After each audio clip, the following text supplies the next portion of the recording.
Bonjour à tous, heureux de vous retrouver, chers amis, en ce lundi, début de semaine 24 février 2025. Lundi 24 février 2025, 16h40 heure du Québec. Merci à ceux qui sont abonnés, ceux qui ne sont pas faits là maintenant. Merci à ceux qui m'envoient des liens, des messages toujours pertinents, intelligents et très appréciés. Merci à ceux qui vont écraser le petit pouce en l'air. Dites-moi d'où vous regardez. C'est toujours chaleureux de savoir. N'oubliez pas de commenter et partager la vidéo. Chers amis, beaucoup de choses à vous partager, surtout concernant l'Ukraine et la Russie. Là, maintenant, tout le monde est obligé d'arriver à la conclusion que Zelensky a fait son temps. Zelensky a été exposé comme étant la marionnette du globalisme et du mondialisme et du complexe militaro-industriel. C'est lui qui a été à la source du premier impeachment de Donald Trump dans ce fameux appel téléphonique avec Donald Trump en 2019, je pense, où cet appel téléphonique-là avait été coulé aux médias. Et on le sait très bien que, je veux dire, si tu t'entretiens avec une personne, puis c'est pas toi qui coule l'appel, tu sais qu'il l'a partagé. Ben oui, c'était les Zelensky et son entourage du complexe militaro-industriel et globaliste et mondialiste qui ont voulu baiser Donald Trump en 2020 avec un impeachment. Ça a été le premier. Il y en a eu deux de la part de la Chambre qui n'ont eu aucune conséquence là, parce que pour être retiré du pouvoir, il faut que le Sénat aussi approuve la destitution, mais c'était quand même une tâche au CV, au curriculum vitae de Donald Trump, mais on sait très bien que c'était tellement politique. Et Donald Trump a gardé ça en mémoire, a joué l'innocent, a joué celui qui en faisait pas trop de cas, mais savait très bien qu'un jour, le balancier reviendrait frapper Zelensky en pleine face. Et là, c'est maintenant que ça se fait. Comme Trump a été réélu, haut la main, et bien là, c'est le temps de passer à la caisse pour Vladimir Zelensky et un peu indirectement tout le complexe militaro-industriel et globaliste et mondialiste qui nous ont emmenés dans ce trou sans fin où des centaines de milliers de personnes ont perdu la vie parce que ces gens-là en ont rien à foutre de la vie, n'ont aucune considération pour la vie. C'est ça que je veux que tu comprennes, ça c'est important aussi. C'est facile de dire « Oh, on va défendre la démocratie, mais on va envoyer tous nos enfants aux frontières, puis au front, pour perdre justement leur vie et leur démocratie. » C'est complètement gaga et cinglé. Ces gens-là n'ont aucune considération pour la vie. On va aller écouter comment les médias fonctionnent. Les médias fonctionnent, le complexe médiatique qui appartient au complexe qui te gouverne, qui lui est la propriété du complexe industriel et militaro-industriel et pharmaceutique. Ça, c'est les vrais boss, OK? On va aller écouter comment ces gens-là endoctrinent les gens. Ils partent avec une ligne, avec une phrase, et tu vas l'entendre répéter dans tous les médias en même temps. Close to a constitutional crisis. Causing a constitutional crisis. A constitutional crisis. A constitutional crisis. Constitutional crisis. It means whole. Constitutional crisis. In a constitutional crisis. Constitutional crisis. Constitutional crisis. Constitutional crisis. Constitutional crisis. Constitutional crisis. Constitutional crisis. Constitutional crisis. We have a constitutional crisis. As a constitutional crisis in this Constitutional crisis. This is a constitutional crisis. This is the most serious constitutional crisis that This constitutional crisis. Ces gens-là qui n'ont aucune considération pour la Constitution américaine, parce que là, on parle des États-Unis, mais ça pourrait être si on avait l'équivalent, mais on n'a pas l'équivalent au Canada, puis ni en France, je pense, de la solidité de la Constitution américaine. Ces gens-là qui veulent détruire la Constitution sont là parce que ça ne fait pas leur affaire, disons, les politiques ou l'agenda de Donald Trump. Là, ils s'en remettent au fait qu'il y a une crise constitutionnelle et la Constitution est en danger, alors que ces gens-là n'ont rien à branler de la Constitution. Ils veulent la brûler. Ces gens-là sont tellement hypocrites.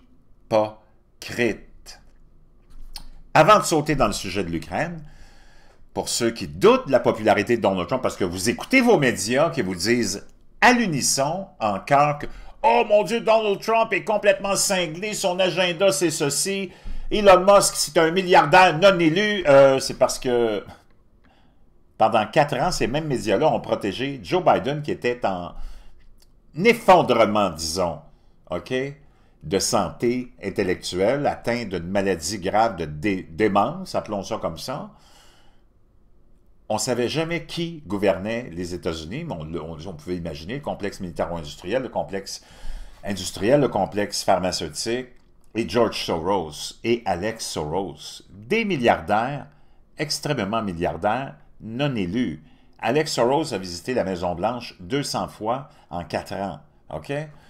Les médias ne se sont pas préoccupés de « Oh mon Dieu, qui sont ces milliardaires non élus hein, qui gouvernent les États-Unis? » Au cas où tu te douterais de la popularité de Donald Trump parce que tu écoutes tes têtes de linotte au Québec, puis tes têtes de linotte au Canada, puis tes têtes de linotte en Europe, les politiques MAGA de Make America Great Again de Donald Trump sont largement populaires. Publié aujourd'hui, un nouveau sondage Capps Harris de Harvard montre que la plupart des Américains soutiennent le programme du président Donald Trump visant à rendre sa grandeur à l'Amérique, Make America Great Again, qui comprend le renforcement des frontières sud et nord et l'expulsion des immigrants illégaux criminels, l'application de cette fameuse agence DOGE, hein, qui vient mettre la scie tronçonneuse dans la bureaucratie fédérale corrompue, la fin de toutes les formes toxiques d'initiative, diversité, équité et inclusion au sein du gouvernement fédéral, de l'armée et des entreprises américaines et la garantie de l'indépendance énergétique du pays. Pendant ce temps-là, l'approbation du Parti démocrate s'est effondrée à des niveaux historiquement bas, alors que les législateurs de gauche radicale doublent et triplent leurs efforts en matière de politique woke. Donc, les démocrates sont en effondrement de soutien populaire, mais malgré tout, ils laissent leur aile complètement retardée. Leur aile complètement radicale, rajoutée sur les politiques woke qui ont comme rien compris. C'est là où tu te demandes si ces gens-là ne sont pas retardés mentalement, et c'est là que tu te demandes où presque tous les membres de la société ont leur groupe, puis ont leur gang. Hein. Tu as les criminels, tu as les vendeurs de drogue qui ont leur gang de rue, les autres leur gang de ceci, leur gang de cela, et ces retardés-là aussi ont leur gang. Tu veux savoir comment ça s'appelle, la gang de ces retardés-là? Les Antifa. Ça, c'est la gang de retardés de la gauche. Le nouveau sondage reflète l'ambiance qui régnait dans le pays au cours du premier mois de mandat de Trump, avec 52% des personnes interrogées approuvant le programme MAGA du président, notamment l'arrivée, comme une boule de démolition, dans la swamp de Washington, de cet organisme DOGE pour réduire les dépenses publiques. La fin des politiques mondialistes d'ouverture des frontières est la priorité donnée à la restauration des valeurs américaines. La plupart des Américains ont massivement soutenu cette approche après 4 années de désastre mondialiste sous le régime Biden-Harris. La majorité des électeurs américains soutiennent les politiques de Trump sur la frontière, se concentrent sur les dépenses gouvernementales, le genre, hein, le fameux LGBTQ++, la fameuse diversité, équité et inclusion, et le forage offshore. Wow! Donc, je veux dire une chose, beaucoup de gens qui sont derrière Donald Trump, malgré la couverture négative de la majorité des, naturellement, médias. Donc, on s'en va dans ce que je voulais te partager. Ben, ça, c'était trop drôle. Il y avait l'espèce de convention hein, de la CPAC, le mouvement ou le mouvement conservateur qu'on pourrait appeler, et Elon Musk a reçu un cadeau de la part de Miele. C'était une scie tronçonneuse.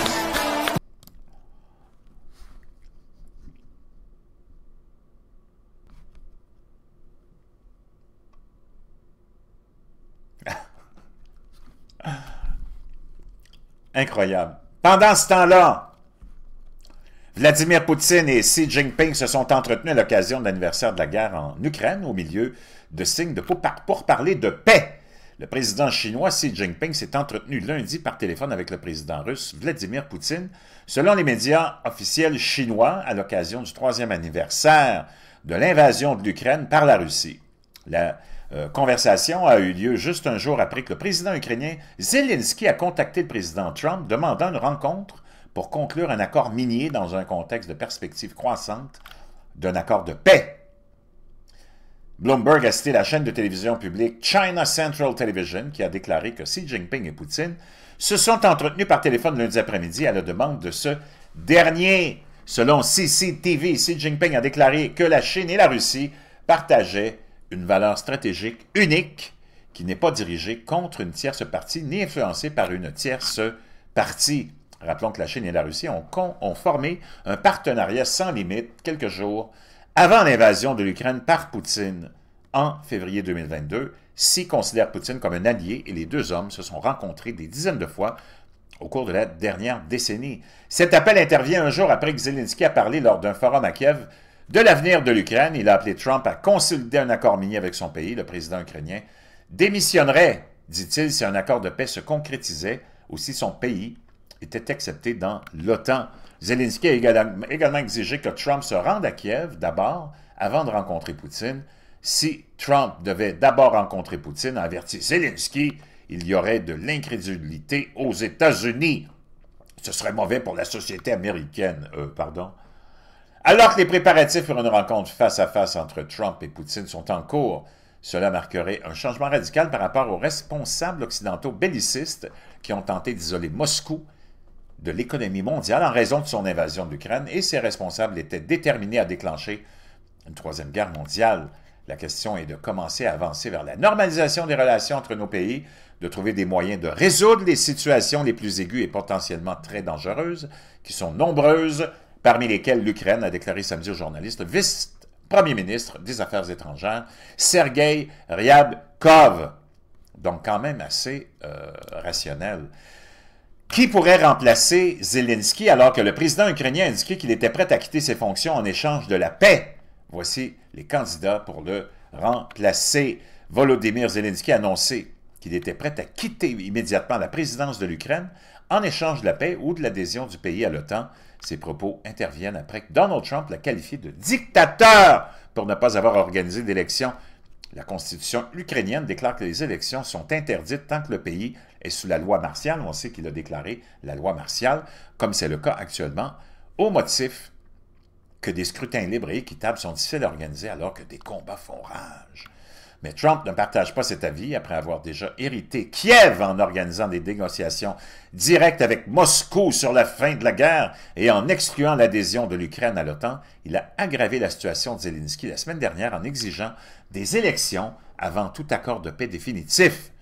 Si l'Ukraine veut avoir une place à la table des négociations, le peuple ne devrait-il pas dire que cela fait longtemps qu'il n'y a pas eu d'élection, a déclaré mardi dernier le président américain Donald Trump. Mercredi dernier, il est allé encore plus loin, le comparant à un autocrate pour n'avoir pas organisé de scrutin depuis que la Russie a lancé son invasion. Ces propos interviennent alors que des sondages indiquent que la plupart des Ukrainiens ne veulent pas voter avant la fin de la guerre. Plus d'un tiers de la population du pays vit à l'étranger en tant que réfugiés ou déplacés à l'intérieur du pays, tandis que des centaines de milliers de personnes sont en permanence sur le front. Environ un cinquième du pays reste également sous occupation du Kremlin. Néanmoins, avec le contrôle exercé par Trump sur l'aide militaire à l'Ukraine, Kiev n'aura peut-être pas d'autre choix que de se plier à cette décision. Outre les difficultés pratiques, cette décision ouvre la perspective d'une refonte du paysage politique du pays. Il est peu probable que le Kremlin tente d'influencer les sondages, que ce soit par la désinformation ou la corruption, en essayant de soutenir des candidats pro-Moscou. Pendant ce temps, Zelensky, qui avait promis de n'exercer qu'un seul mandat lors de sa campagne en 2019 et dont le mandat aurait normalement dû prendre fin en mai de l'année dernière, a vu sa popularité chuter progressivement à mesure que la guerre se prolongeait et des rivaux anciens et nouveaux étaient pressentis pour le remplacer. On a Valéry Zaluzhnyi, qui est le héros de guerre, si Zelensky est le visage de l'héroïsme ukrainien à l'étranger. Dans son pays, le général Valéry Zaluzhnyi, le général de fer qui a dirigé la défensive de Kiev au début de la guerre, avec ses traits trapus, orne des t-shirts, des porte-clés et des mimes, et 4 rues portent déjà son nom. Un homme montagne d'1,80 m qui dominait son commandant en chef Zalouni, est l'exact opposé des reliques soviétiques rigides et laborieuses qui dominaient autrefois les rangs supérieurs de l'armée ukrainienne. Sa volonté de sortir des sentiers battus a aidé l'Ukraine à déjouer son grand ennemi russe, tandis que ses manières enjouées et informelles, semblables à celles de Zelensky lui-même, lui ont valu l'affection des militaires de base. Il y a Viktor Medvedchuk, qui serait la marionnette de Poutine, naturellement. Oligarque ukrainien, Viktor a été pendant des années un intermédiaire clé entre Kiev et Moscou et était si proche de Poutine que le dirigeant russe est devenu le parrain de sa plus jeune fille. Soutien d'un parti politique pro-russe et propriétaire de plusieurs chaînes de télévision, il affirmait que ses relations avec le Kremlin n'étaient qu'une question de diplomatie pragmatique. Mais en 2021, il a été arrêté, soupçonné de soutien aux séparatistes russes, tandis que ses chaînes de télévision ont été fermées par Zelensky en raison d'allégations selon lesquelles ils seraient des vecteurs de propagande russe. Cette décision a exaspéré Poutine et a été considérée comme l'un des déclencheurs de son opération militaire spéciale, le terme utilisé par le Kremlin pour désigner son invasion de l'Ukraine l'année suivante. Et on a Petro Poroshenko, l'ancien président de l'Ukraine avant Zelensky, est arrivé au pouvoir après des énormes manifestations de rue qui ont renversé le gouvernement pro-Kremlin de Kiev en 2014. Le milliardaire propriétaire de Rosen, le chocolat le plus vendu en Ukraine, a rejoint la foule de manifestants à l'époque distribuant des barres de chocolat gratuites alors qu'il bravait les températures glaciales du milieu de l'hiver. L'homme ou l'ancien diplômé en économie surnommé le roi du chocolat, l'un des premiers entrepreneurs à succès de l'Ukraine post-communiste, s'est engagé lors de sa présidence à éloigner définitivement le pays de l'orbite de Moscou.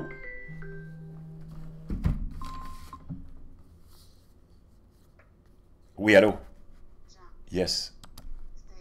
Désolé de ça. Donc, on a ce zigoto, là, qui est l'autre candidat. Et il y a la femme politique la plus connue d'Ukraine, Yulia Tymoshenko, a été l'une des figures de proue de la première grande manifestation anti-Kremlin en Ukraine. Donc, on sait qu'il y avait eu un coup d'État, naturellement. Et tu as aussi Vitaly Klitschko. Mon Dieu, il y en a beaucoup. C'est le maire actuel de Kiev, qui est un poids lourd politique, au sens littéral du terme, mesurant 2,8 m. Il était autrefois l'un des champions de boxe. Ah oui, le champion de boxe. Donc, fils d'un général soviétique, et parlant couramment 4 langues, il a abandonné une carrière sportive lucrative pour se consacrer à la politique il y a un peu plus de 10 ans, déterminé à orienter l'Ukraine vers une voie pro-européenne. Dans une interview accordée au Télégraphe en 2011, il a déclaré que son épiphanie s'était produite lors de sa tournée en Europe de l'Est en tant que jeune combattant, blablabla. Donc, et tu as aussi un autre, mon Dieu, Kirill Boudanov, le chef des services de renseignement militaire de Kiev. Donc, j'imagine que ça, c'est tous des pro-européens. Yuri Boyko, le parti de réforme, blablabla. Donc, j'imagine qu'il est aussi lui, russo-ukrainien. Donc, c'est un russo-ukrainien peut-être un petit peu plus ouvert à la Russie. Donc, on verra bien ce que ça va donner. Il semble que la pression soit très, très forte sur Zelensky, enfin, hein, pour qu'on en mette une fois pour toutes fin à ce conflit. Les Européens ne sont pas contents, eux. Donc, avant de se quitter, on va aller écouter Donald Trump, qui était avec Macron. Le président Trump a déclaré aujourd'hui, alors qu'il recevait le président français Emmanuel Macron à la Maison-Blanche, que le président Zelensky pourrait venir dans le bureau ovale dès la semaine prochaine, ou peut-être même dès cette semaine, pour signer un accord final sur l'accès aux minéraux des terres rares. Ouh! Il semble que nous nous rapprochons de très près. L'accord est en cours d'élaboration, a déclaré Trump à la presse, assis à côté de lui, un Macron nerveux et anxieux.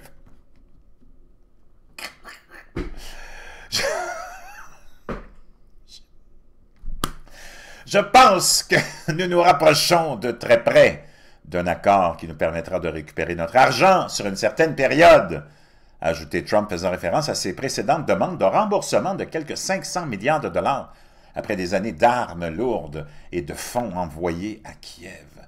Je rencontrerai le président Zelensky. En fait, il pourrait venir cette semaine ou la semaine prochaine pour signer l'accord. Je veux dire une chose, wow, le monde a changé hein, depuis le 5 novembre 2024. L'accord est en cours d'élaboration actuellement. Ils sont très proches d'un accord final. Wow. Le gouvernement des États-Unis entend s'engager financièrement à long terme en faveur du développement d'une Ukraine stable et économiquement prospère, indique le projet. Le fonds sera conçu de manière à investir dans des projets en Ukraine et à attirer des investissements pour accroître le développement, notamment dans des domaines comme l'exploitation minière et les ports. On va l'écouter. Donald Trump, on va l'écouter Emmanuel Macron après. We'll be meeting with President Zelensky. In fact, he may come in this week or next week to sign the agreement, and which would be nice. I'd love to meet him. Would meet at the Oval Office. So the agreement's being worked on now. They're very close to a final deal. It'll be a deal with rare earths and various other things, and he would like to come, as I understand it, here to sign it, and that would be great with me. I think they then have to get it approved by their council or whoever might approve it, but I'm sure that will happen. It looks like we're getting very close. The deal's being worked on, and we're, I think, getting very close to getting an agreement where we get our money back over a period of time. But it also gives us something where I think it's very beneficial to the economy. D'Emmanuel Macron, pendant que Trump disait on veut notre remboursement, nous autres aussi. There was a one to aggress.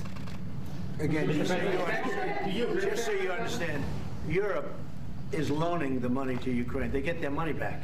L'Europe, faut que vous compreniez, l'Europe fait un prêt. Ils vont avoir leur argent. Ils vont être remboursés. No, in fact, to be frank, we paid 60% of the total effort, and it was through, like the US, loans, guarantee, grants, and we provided real money. To be clear, we have 230 billion frozen assets in Europe, Russian assets, but this is not as a collateral of a loan because this is not our belonging.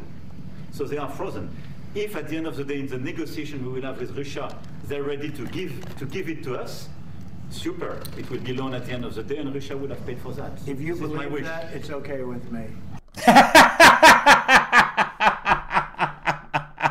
Donc Macron qui a raconté toutes sortes de bullshit et Trump qui dit si vous croyez en ça, ben c'est correct pour moi. They get their money back, we don't, and now we do. But non, eux autres ils vont retrouver leur argent, mais nous autres non. Mais là maintenant avec mon accord puis avec mon leadership, oui, on va retrouver notre argent. Je vous laisse dans la description. C'est bon, c'est bon, c'est bon, c'est bon. N'oubliez pas de commenter. Merci de toujours être là pour votre journal antiglobaliste et antimondialiste.